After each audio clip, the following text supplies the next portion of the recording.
Seneca, letter 91. This is going to be a long one. I didn't make a video on 90 because it was bad. It was just awful. It was weird. It looks like some kind of like proto-Marxist stuff. Like, it's possible that's where Marx got his idea of primitive Marxism. I'm not sure. Or primitive communism, anything called primitive Marxism. But it was bad. It was very bad. 91. Best letter so far. Dark, but very good, I think. And part of the reason why it's so good is it has to do with how to deal with the darkness, but most importantly, insights that can help you kind of view things in a more reasonable way. Um, and by reasonable, I mean that in kind of a literal sense, like like be able to think about this in um, almost as if you're an outside observer. That's something that's good to be able to do to to be able to view ourselves in a more objective light. Of course, you can never do that perfectly, but that's kind of beyond the point. Um, I I actually marked. It took too long.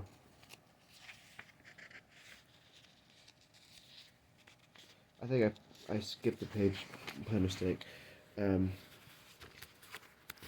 I I cut my thumb over the weekend and was throwing off my page turning. So it starts out talking about tragedy. The specific tragedy is that the town of Lyon, and I think that's how you pronounce it, in the region of Gaul, which is now called France, burned to the ground. And a mutual friend of Seneca and Lucilius, named Liberalis, was affected by it because that was his hometown, and he was very close to his hometown. So I actually marked several notable quotes, which I don't like to do. I don't like to write in my books, but I did this time. I didn't write notes, but I did write like put brackets around quotes I thought were very good. And this is going to be kind of redundant at times. Like, it kind of says the same thing more than one way, but that's good in a lot of ways. You know, you may not agree with me on that, but whatever. Um, and when he's talking, so he talks about how liberalis uh, is shaken by it. Uh, and so here's a quote. He says, "And he has some reason to be shaken. What is quite unlooked for is more crushing in its effects, and unexpectedness adds to the weight of a disaster. The fact that it was unforeseen has never failed to intensify a person's grief.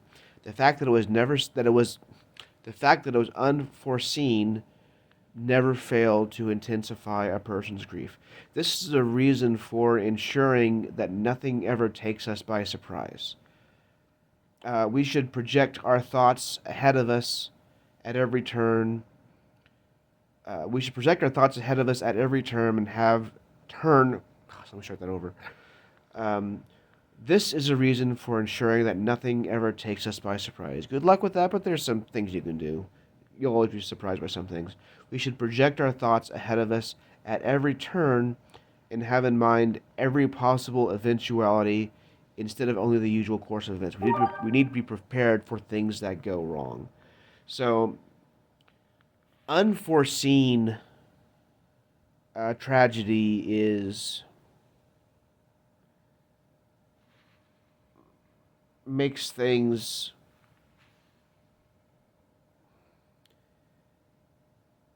I'm not completely sure what he says is intensifies a person's grief. Um, and real life, so to speak, doesn't follow a plot. It's not written out. Um, if tragedy happens unexpectedly in a movie or book, There's something probably leading up to it. It's a plot point, you know. It's probably like a climax or something. It doesn't happen that way in real life. Someone, say, dies in a car crash or someone or something like that. Um, it's it's not at an expected time. It's not. It's not. It is not something that goes the way you think it's going to go. It's not formulaic because life is not formulaic. Think about, and this is probably not history, but it's possible it's rooted in some real history. But Atlantis, who in a single day and night of misfortune sank into the sea. Um, there have been cities, regardless, that have sank into the sea. You know, if they're an earthquake, like we found cities, archaeology that was underwater, that's just sank into the sea. Think of Vesuvius. In a single day and night of misfortune, they were killed by a volcano. Um, think of the Titanic. All kinds of shipwrecks. These are things that don't are unforeseen and make and they're tragic in life. Think of Katrina. I live in Oklahoma, so there's tornadoes. So that's why he says we should project our thoughts ahead of us to try to take care of every eventuality. Like I said, I live in Oklahoma, so I got a storm shelter.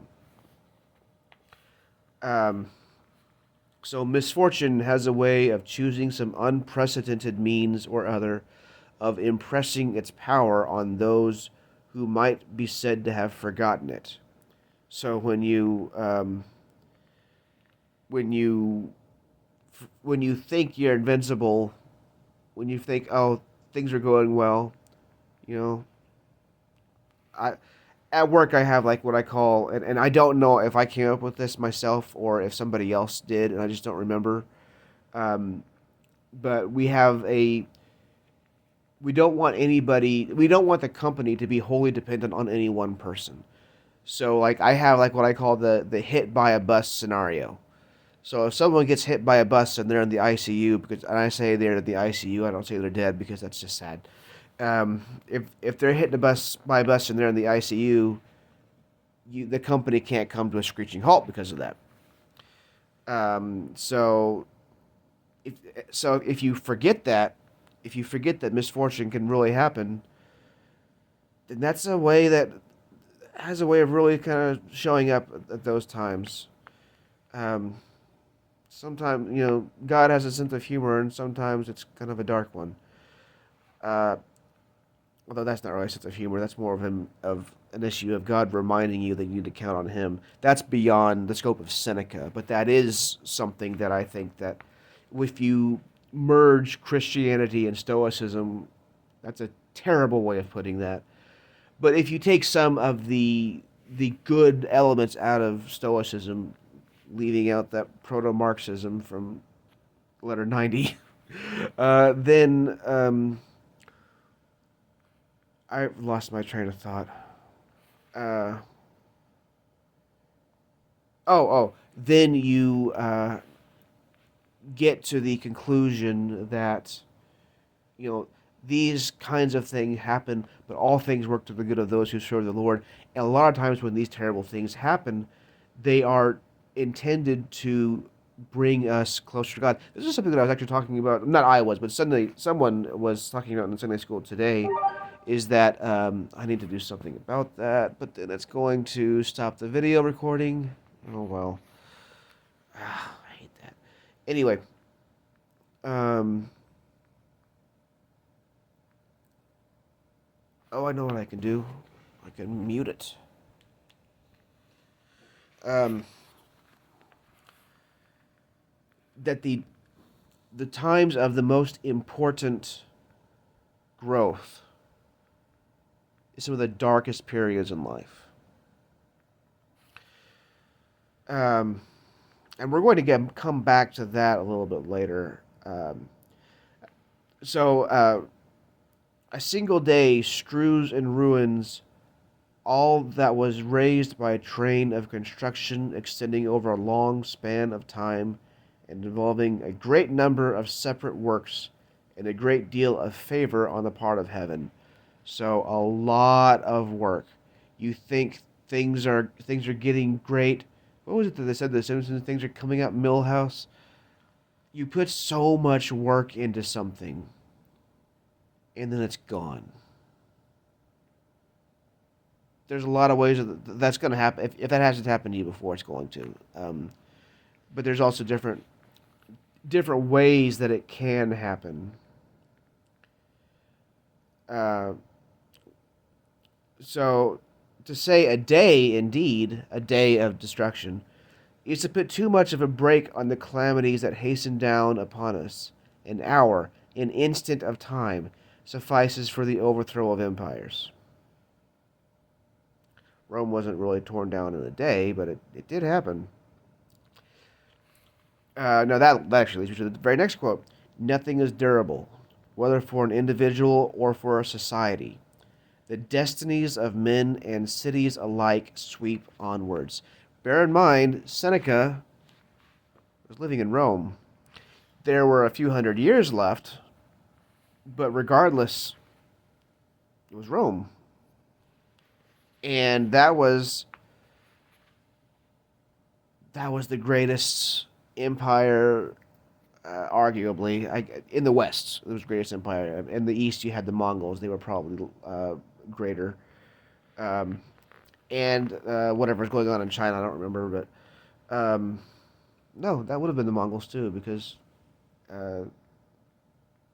Khan starts a Khan Noonien Singh. Khan Khan Genghis Khan. Genghis Khan went into China too. But nothing is durable. Rome's gone. I I went to this. Well, I mean, Rome. The city of Rome is still there, but it's unrecognizable compared to Seneca's time. Um, the Roman Empire is gone. I went to Rome back in October, and you can't. The Tiber is still there, and everything else that exists from Seneca's time is in ruins. And they had to dig up the Colosseum. Like if you look at the Colosseum, like part of it is missing. It's just gone. Um, and if near the Colosseum, there, I never went inside the Colosseum because it was like a 4 hour wait. But near the Colosseum, there was a place called the Colosseum Archaeological Park, where they dug up. At least I assume they dug up a bunch of Roman ruins, and it was kind of surreal. Like there were 2 points that I felt started to feel surreal. One was when I was standing in a building that I think was someone's house, and I thought to myself, "This was like someone lived in here. This was their house." Imagine if in 2,000 years, someone is just walking through my house as a form of entertainment. Now, this house was not built to last 2,000 years. It's made largely of wood, not stone. There's some stone. I guess some of the bricks will still be around, maybe. Well, probably not, but it's possible. Um, if no one decides to actively tear it down, the bricks would still be around. But it was just kind of surreal. It's like this was a private space for them, and I'm in here to entertain myself. And another point, I was thought to myself, I'm walking like a lot of the paths around there were clearly not like the original. But there was a couple places where it was kind of interesting to think I am walking on stones that Caesar would have walked on. I don't know which Caesars, but it's one of the Caesars. Maybe Nero, maybe Augustus, maybe Marcus Aurelius, maybe Julius Caesar. Um, Maybe it was around during the Republic era. Who knows? Uh, like I said, this is going to be a long one. This actually, I might cut this into multiple videos because I've got a lot left to cover from this letter. Um, so if you see sudden cuts from one video to the next, that's probably going to be why. Although the YouTube version will probably just be one version. So TikTok might not even be uploaded. I'm not sure. But we'll see. But anyway, it's just kind of amazing. Nothing is durable. Now, he didn't know about the coming collapse of Rome, but he apparently foresaw it because it's that way with everybody. The British Empire didn't really end per se, but it's because it's still the same government, but it's not what it was. The American, I think it'd be fair to call it an empire, even if it doesn't have an emperor. Um, United States is going to end. It makes me think of actually the third Matrix movie, which I never understood the plot to. I even asked AI, I asked Perplexity, why was Neo able to control things outside the Matrix? And it never made sense. Anyway, um, but there was a saying in that movie that everything that has a beginning has an end, and that's true. One day, heaven and earth shall pass away. Um, so then he goes on to like, what do we do about it? So this is why we need to envisage every possibility and to strengthen the spirit to deal with the things which may conceivably come about. Rehearse them in your mind. Then he talks about the different things that can come up, different kinds of misfortune, exile, torture, war, shipwreck, uh, cancer, infection, car wreck. I already mentioned car wreck before. Flood. We had floods in Oklahoma recently. I'm lucky, or maybe I should say providentially, um, not necessarily protected, but kept from the floods insofar as I don't live in a floodplain. But even my parents had some flooding, and they don't live in a floodplain either. A lot of water, though. Uh, Time and again, we hear the news of the annihilation of a whole city. And this is kind of a side note, but it's interesting how small a fraction of mankind who hear such news thus often. People don't usually hear of things like that so quickly. It was, even in his day, it was unusual to get that kind of news, to get news about Leon burning to the ground. But our day, it's way, way worse. Something, Russia invades Ukraine, and all of a sudden we've got, I stand with Ukraine. And that's not really, that's not normal, or I should say that's not normative for like the human experience to know things that quickly. And I personally think that that's very, very destructive to have this constant stream of information in social media of all these things going on. You see a murder. You see recently there was, and I don't know anything about it, but some kind of conflict between a woman and a 5-year-old kid, and I don't know, and it's become a racial thing, and I don't even know what it is. I don't follow it. I make an active point not to follow it because getting that much information feels so overwhelming. So I make an active point to not follow politics anymore, except in very limited, specific quantities, just so I have some idea of what's going on, so that I know, who to vote for. Um, so let us face up to the blows of circumstance and be aware that whatever happens is never as serious as rumor makes it out to be. Wow. In other words, they're talking about rumor. Let's talk about social media. People are blowing things up on social media all the time. Um, and it's probably not as serious as you think it is. Some things on social media shouldn't go beyond their original location. A lot of times, whenever something was like that woman with that kid, people said, "Let's make her famous." No, I don't care what she did. I don't care if what she did was terrible. Don't make her famous. That's just not the way. That's not a healthy way to operate with those kinds of things. Um, it doesn't. It's too late now. The If Brandon is watching this, the die is cast on that one. I don't remember the Latin for it. But time will sweep away the very traces of every one of those cities of whose splendor and magnificence you nowadays hear. One day the city of Rome will itself be gone. I'm talking about the city, not the empire. But he's saying that like Rome one day is going to be gone, but he looks to so but he talks about look at the way Greece has been eroded. So he also talks a little bit later about Alexander the Great. Debate on whether or not Alexander the Great was technically Greek. He was Macedonian. Macedonians. I know this from the Dan Carlin podcast. The Macedonians were like they wanted to be Greeks, but they kind of weren't. But then Alexander, or maybe it was his father Philip, that first united them. They both did some conquering. Um, but then like Greece became united under one ruler. Then Alexander expanded beyond that.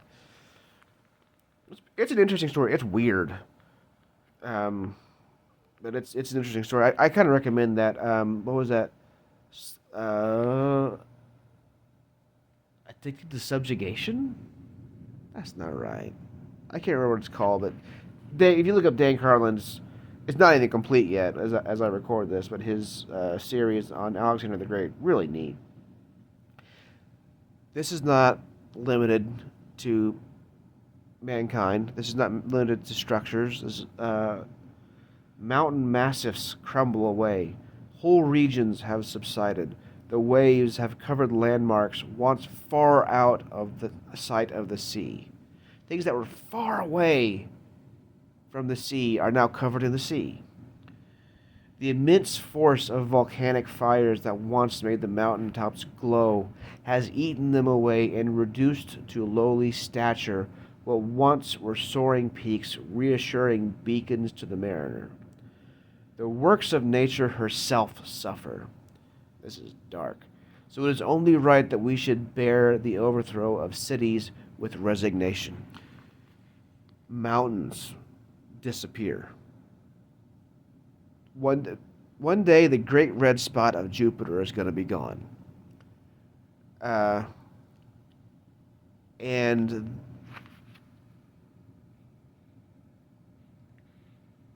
islands are gone. Seas disappear. One time, I like I mentioned, I lived in Oklahoma, and Oklahoma was mostly covered in sea at one point. Um, but yeah, even in nature, there are things that disappear, and Seneca wouldn't have known about continental drift. I assume. Pretty sure that wasn't discovered until the 19th century. But here's something else. He listed a number of things that can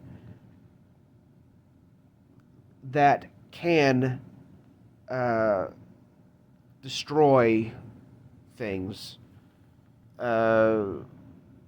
Volcanic outbursts, fracturing of the Earth's crust, plague, and one thing that he just lists is age, to which nothing is immune, overcoming them little by little.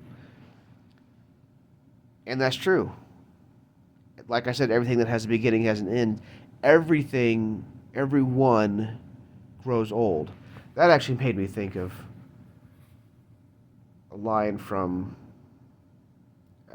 Pink Floyd, Dark Side.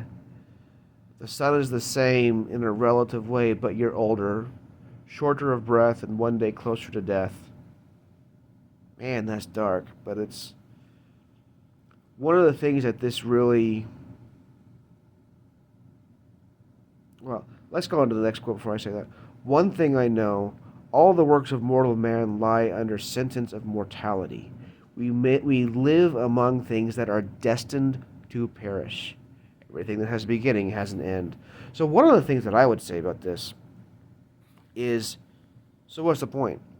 It's like one of the very, very first things in Ecclesiastes is vanity of vanities. All is vanity. What is the point of all this?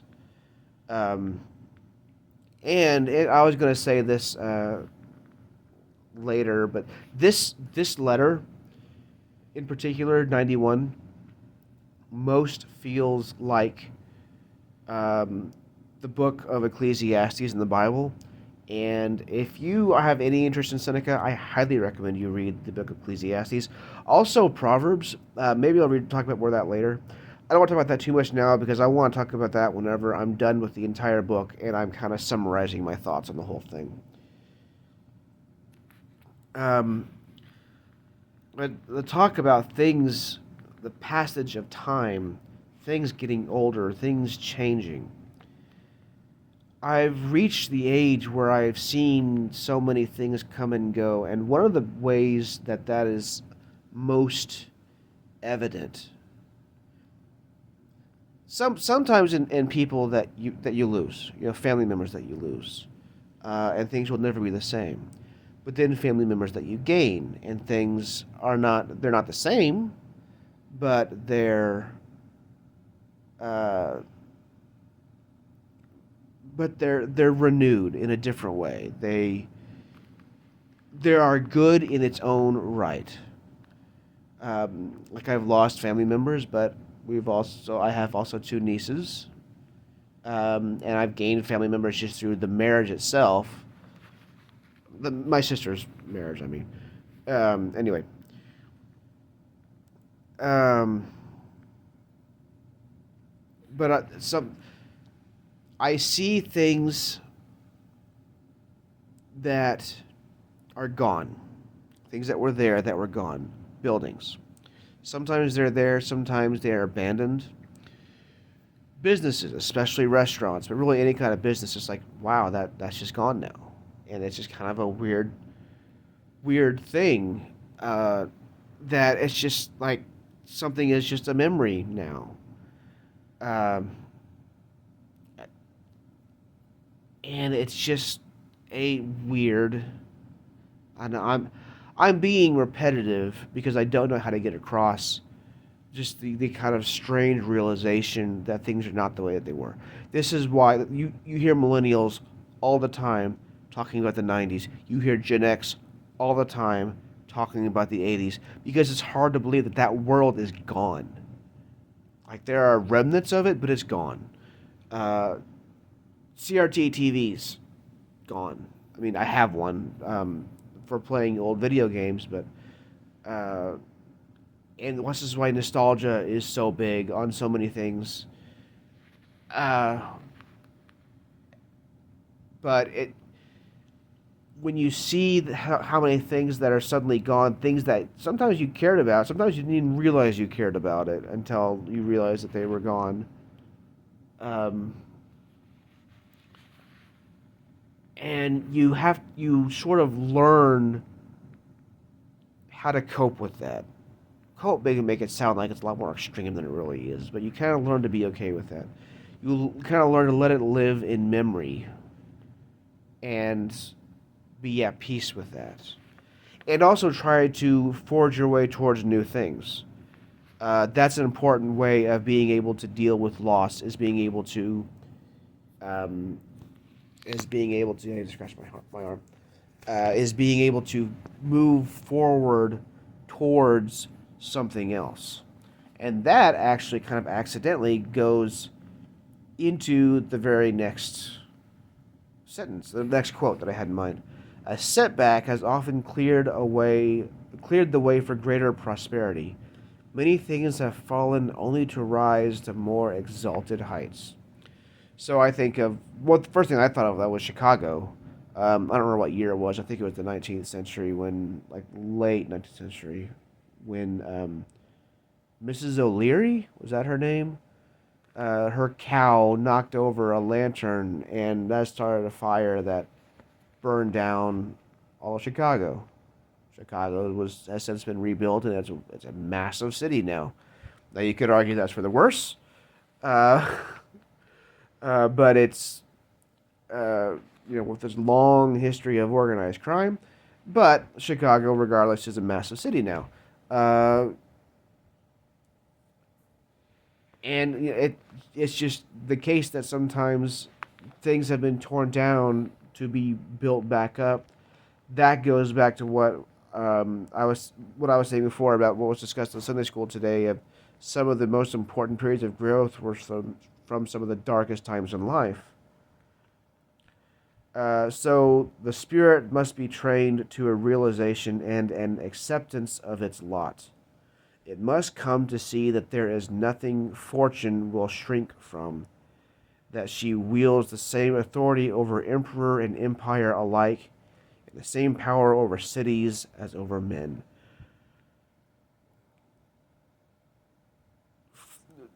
Fortune or fate, or whatever, I would say providence, stops at nothing.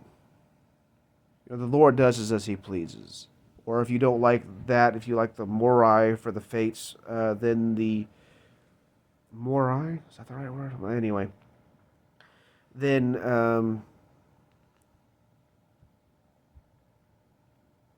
they're not shy. What happens is not based on, oh, I don't want to do this because could be too difficult to deal with. No, it doesn't work that way. We have earthquakes, we have fires, we have death, we have the bubonic plague, which was devastating. We have government corrupt. Well, sorry, that's not the same thing because that's not natural. There's You cannot expect nature to go easy on us. And that almost sounds like cosmicism, but I'm definitely not a cosmicist. I don't know if anybody really is. Cosmicism is the poor man's nihilism. And same authority over emperor and empire alike. And it doesn't matter if you're rich or poor. Everybody has to face hardship. It's different for different people.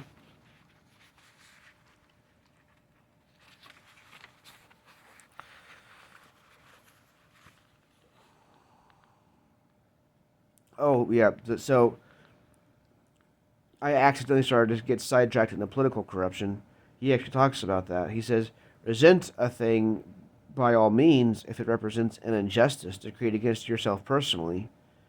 But if this is the same constraint is binding on the, but if this same constraint is binding on the lowest and highest alike, then make your peace again with destiny, the destiny that unravels all ties. So everybody has to deal with some kind of loss. They may have different health care, but everybody has to deal with loss, and everyone, one point or another, is going to die. So it's fair to be resentful about political corruption, about the justice system being partial. That makes sense to be resentful about that. People are kind of naturally resentful, I think. That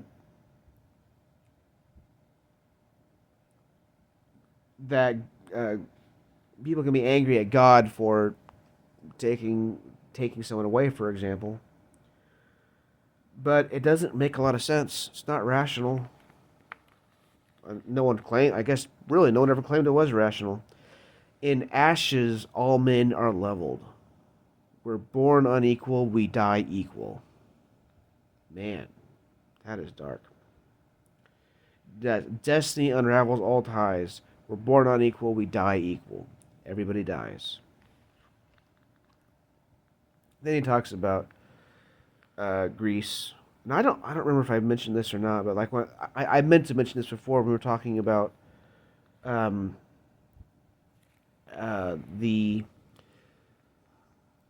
the end of empires. So he wouldn't have seen the end of Rome, but he would have seen the end of the Macedonian Empire. He would have seen the end of Babylon. Well, he would have known, I should say, not seen. It would have, before he was born. But he would have known of Babylon. He would have known of Egypt, of these great, powerful kingdoms that they disappear eventually. They all do.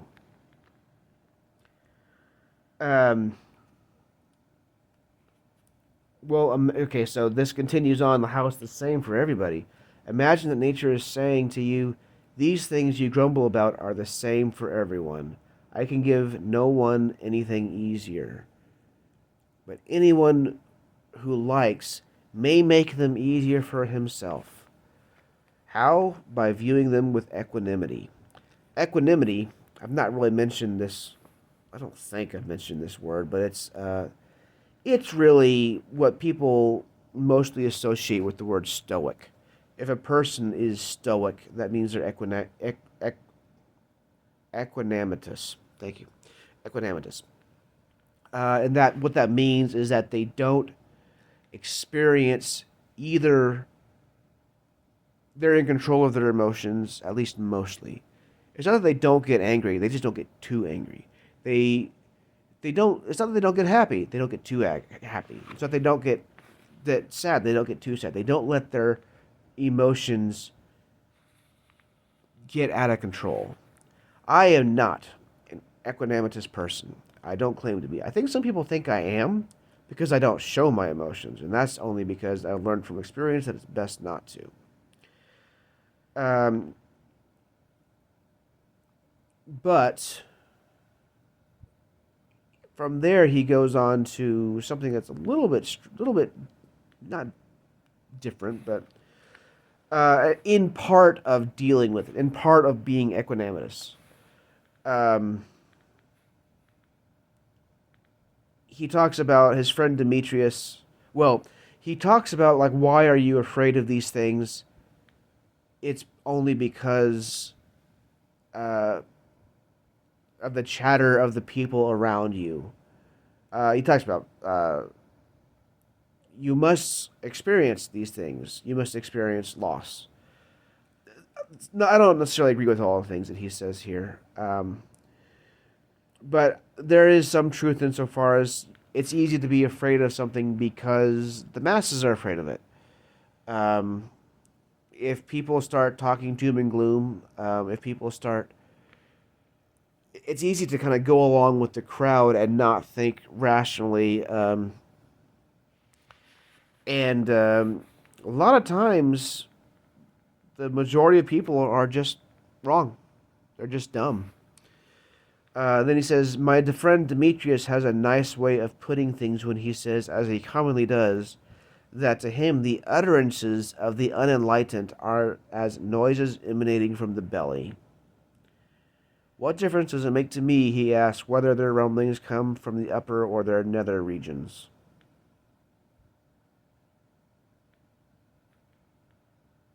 I just realized that might have been a gross reference. Um, but anyway, the point is that the masses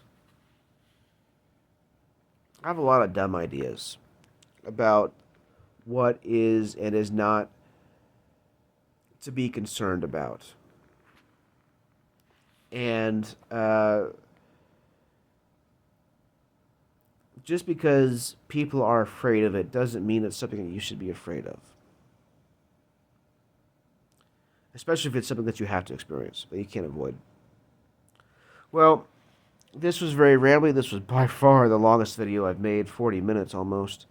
I don't even know if I'll even try to upload this to TikTok because it's 40 minutes long. Oop, charged out my phone. So yeah, I guess I'll upload this to YouTube.